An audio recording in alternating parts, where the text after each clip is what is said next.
Welcome to our meditative art watercolor series.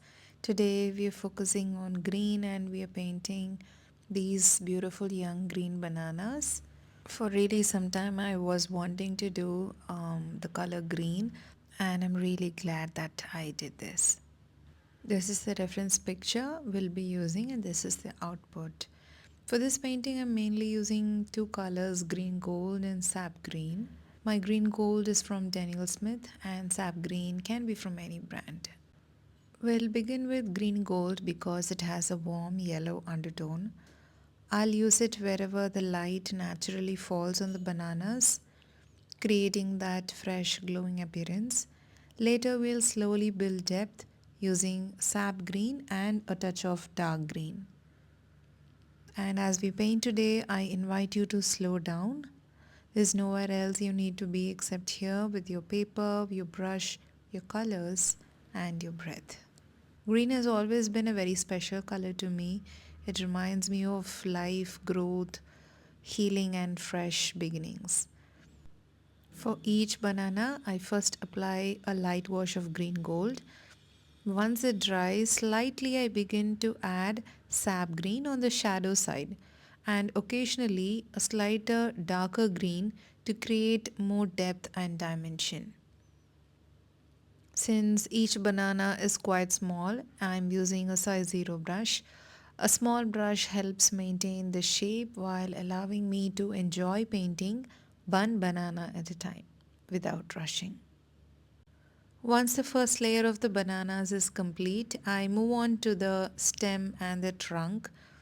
Here I observe where the light falls and where the shadows naturally appear.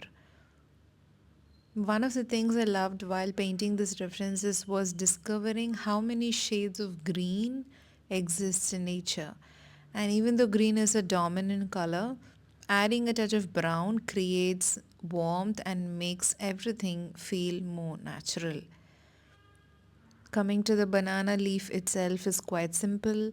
I began with broad washes of green gold and sap green, allowing the colors to blend softly on the paper. Once the surface is no longer too wet, I return to add gentle details and refine the structure of the leaf later. In a scenario where you do not have green gold, you can take yellow from your palette, mix a light touch of green and bring in that yellowish shade of green and use it instead of green gold.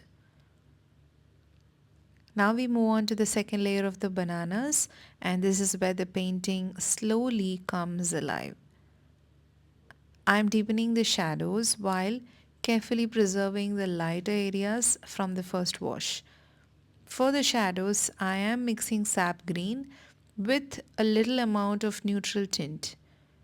And if you do not have neutral tint, you can use a touch of brown instead.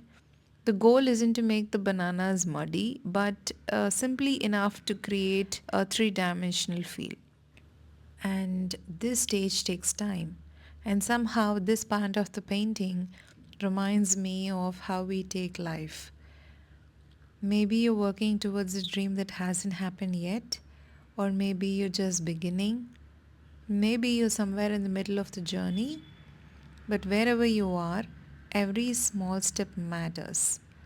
Just as we add every layer here, every small action you take a day moves you closer to your goal. This is one of the reasons I encourage you to paint for just 15 minutes every day, creating something from nothing.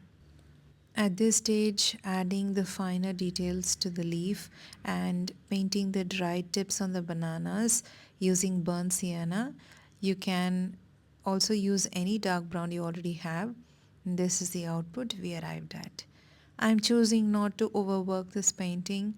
I love the freshness that watercolor naturally gives when we know when to stop. Thank you for painting with me today. I'll see you in the next color in our meditative watercolor series.